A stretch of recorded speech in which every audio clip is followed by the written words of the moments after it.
Hello everyone, welcome back to our session. In previous session we have learned about the properties of images. What are those? So properties of images are different according to position of the object in front of the concave mirror. So here what are the properties? So size of the image and position of the image, nature of the image. So these are the properties which we have learned in earlier class. So in this session we are going to be learn detail about the size of the image. So size of the image we will be seeing in these three conditions in value.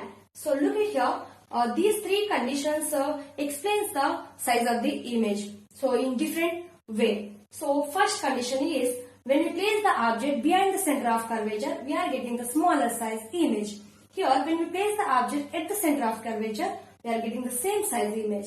So here third condition, when the object is between the pole and focus, the size of the image is enlarged. So here why we are discussing about the size of the image. So when we size of the image compared to the size of the object, so we have to be give the ratio. So the ratio of the image to the size of the object is called as a magnification. So this magnification gives the information about the size of the image. So magnification denoted with the symbol M.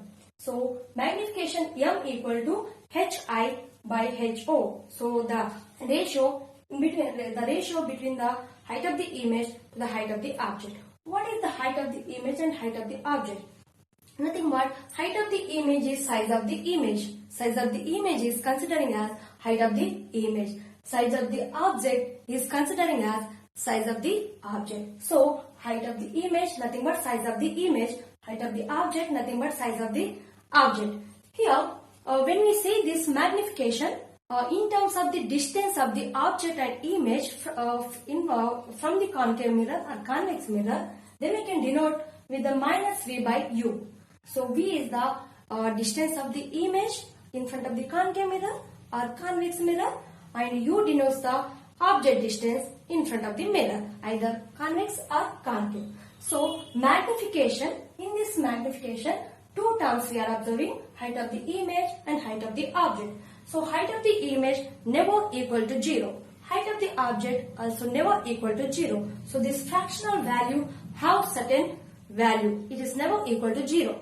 So height of the image when we compare to the height of the object, so what are the conditions we will be observe? So here height of in this condition, what is the size of the image? So smaller than the object size. So height of the image is smaller than the height of the object. In this condition, height of the image is equal to height of the object. So in the other third condition, height of the image is greater than height of the object. Means image size is greater than the object size. So these are the three conditions where we are getting the different size of the image. So I hope you understand the size of the image and size of the object when we place the object in front of the concave mirror in different position. So magnification concept giving the information about the size of the image when we compare to the size of the object. So I hope you understand about the size of the image, how do we compare to the size of the object. So magnification concept gives the information about size of the image. So I hope you understand. Thank you.